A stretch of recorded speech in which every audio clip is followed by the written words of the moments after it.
How you start is how you finish.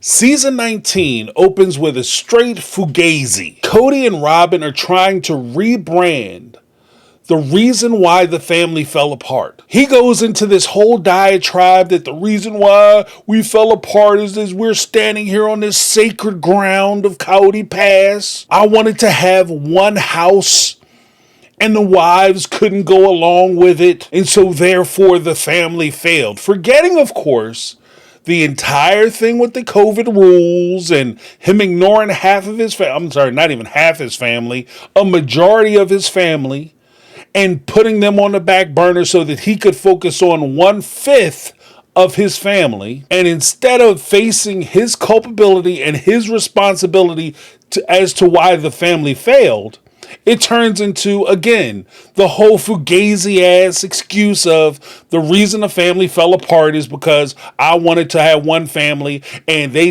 weren't as committed to the family as I was, so therefore they're all bad people and I'm the hero and the victim. Now, it also says something about where we are as far as what we're watching.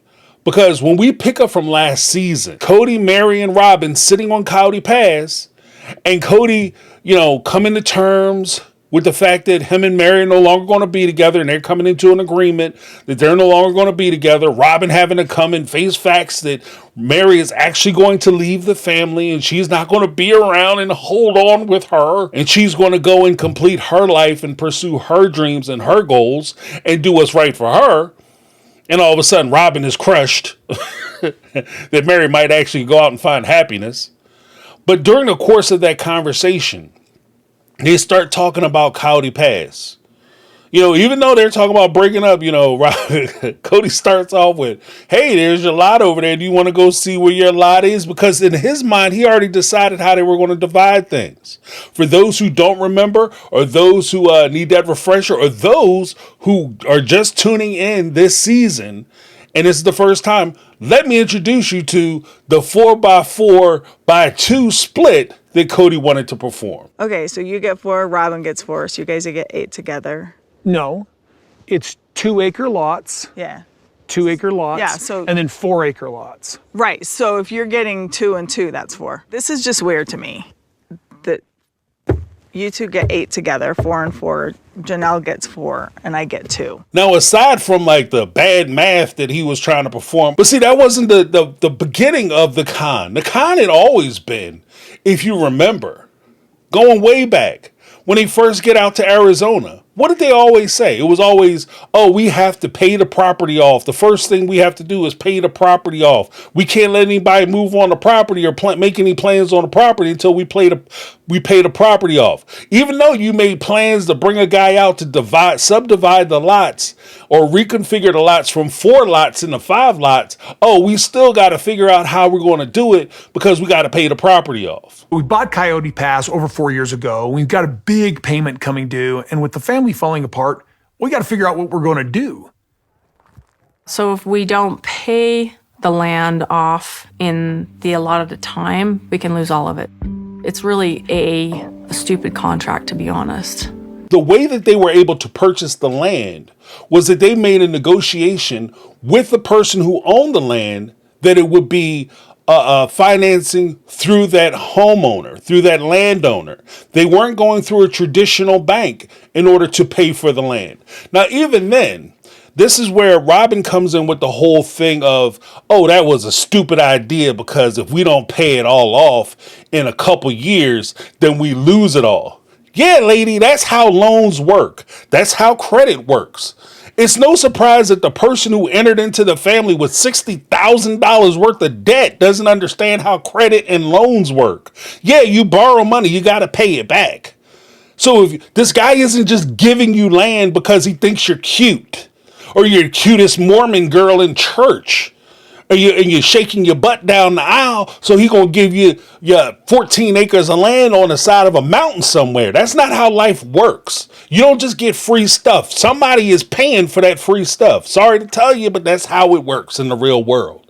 And this is one of the things that Robyn tries to push off onto us as though she doesn't have any idea how the world works. This is when she starts saying, like, I feel like the idiot. You must be an idiot if you think that this dude's going to give you 14 acres of land that's just sitting out there and you guys get to go spend money other places and you're not giving him his money back. Now, even if he was this kind, generous soul, could you imagine being the guy who lends you enough money or allows you to purchase his land that he was planning on selling? Because this wasn't land that he just had laying around and Kody came across him and said, hey, can I maybe have that land and I'll buy it from you? And the guy said, oh, well, I ain't doing nothing with it anyway because the prairie dogs are laying poison poops out there.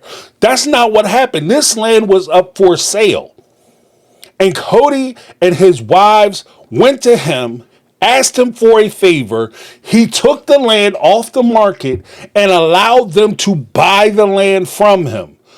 And they couldn't get traditional financing, so what did he do? He said, I'll let you buy the land, but you have to pay it off in so many years, which is a huge favor. But despite the fact that he did them this favor, they're still complaining about it. And could you imagine them? Because it's not that far from the McMansion.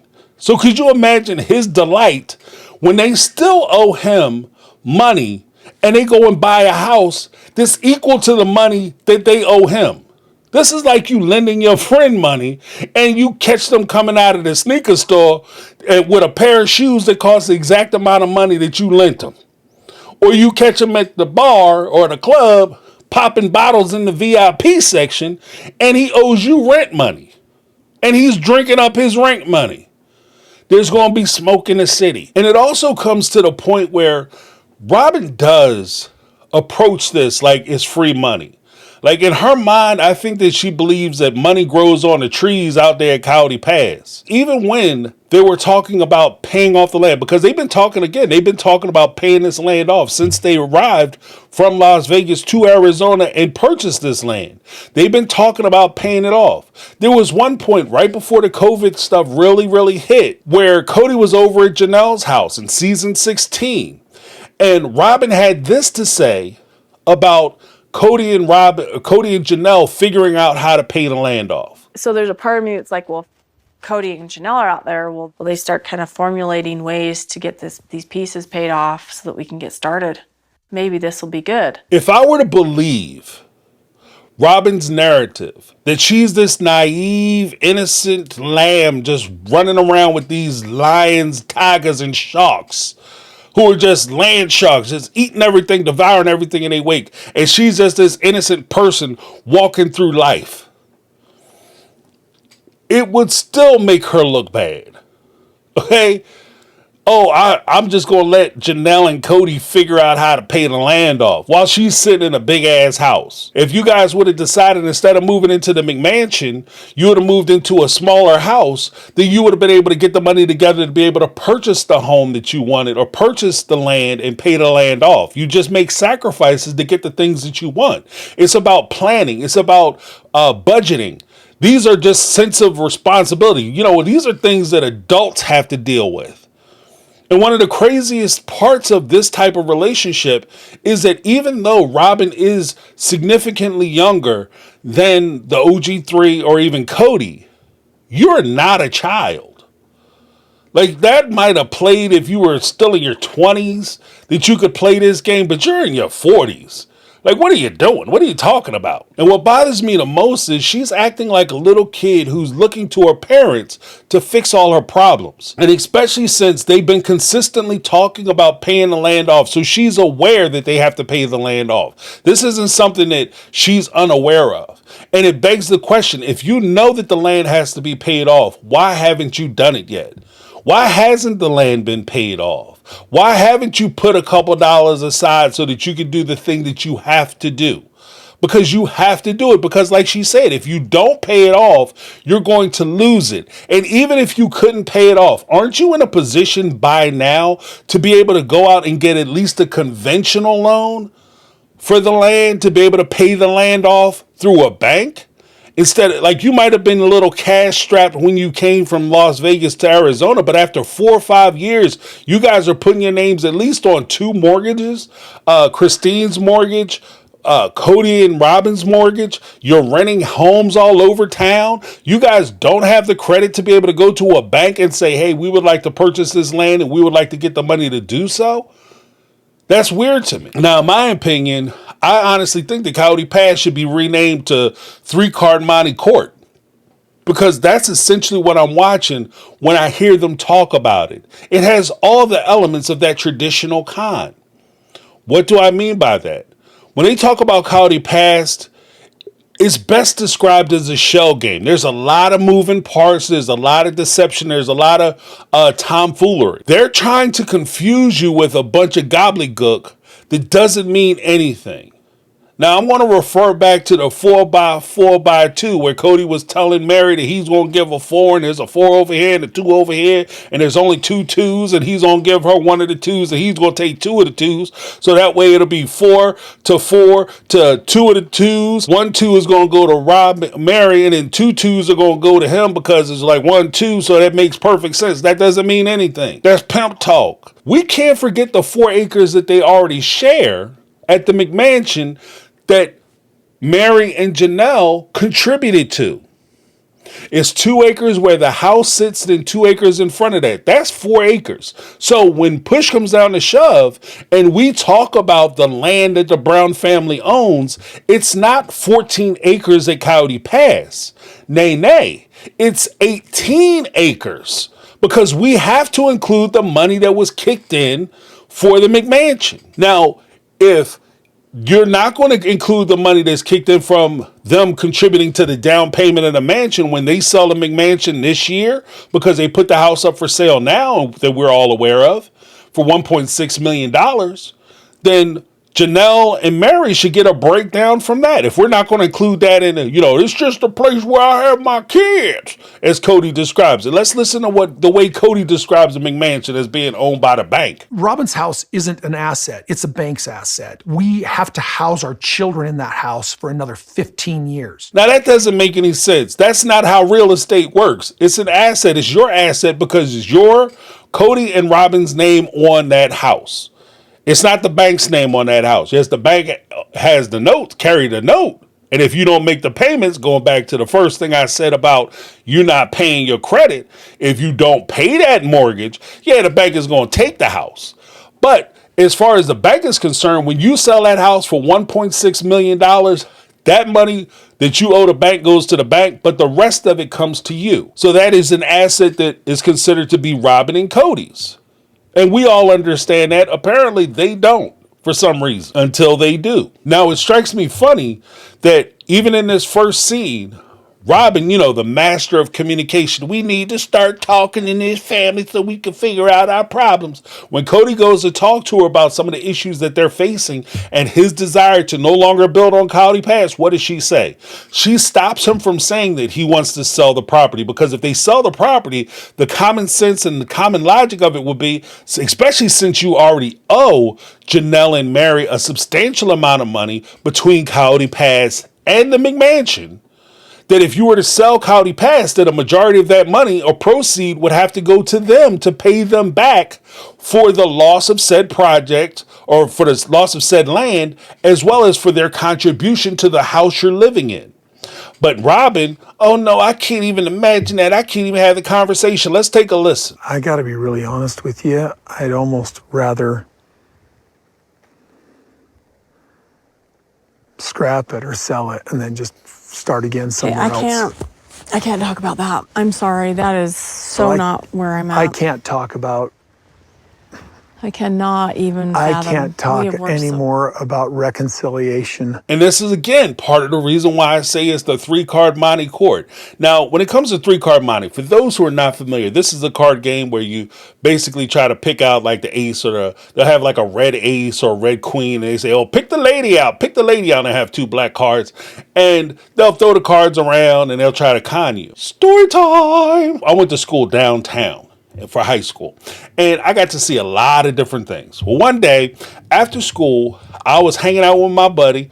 You know, he's from kind of a rough area, a town, and we're walking around, and I see this guy's playing 3-card money. Guy calls me over, hey, big man, come here, let me talk to you for a minute. You want to play some 3-card money?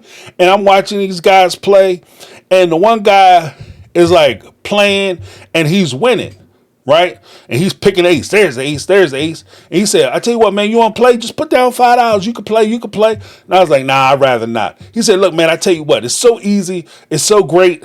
This is such a good game. It's so much fun. I'm going to spot you $20. Boom. He put the $20 down. He said, now, I'm going to let you play with my money. And he does the cards.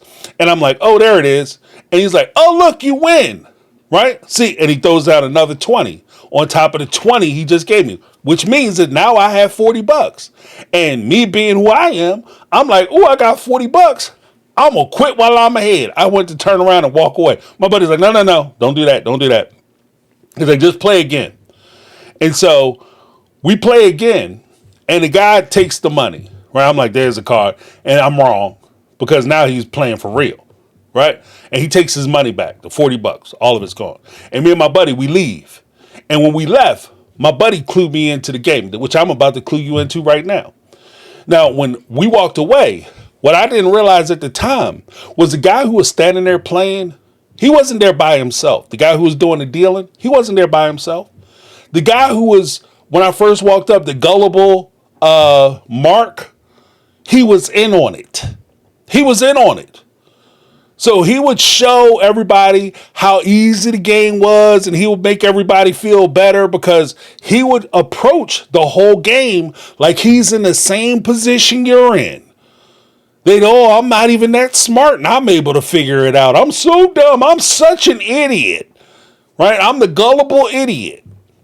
And then, of course, it makes you feel better because you feel like you're smarter than this guy, and if he could do it, I could do it, and I'm going to win this game. The funny thing is that they'll let you feel like you're winning. They'll let you feel, in the sense of Coyote Pass, this Fugazi, they let you feel like you have some land, that you have some assets, that you have some property. But when rubber meets the road, you don't have jack shit. Janelle doesn't have anything because until the land is paid off, they don't own anything. They own nothing.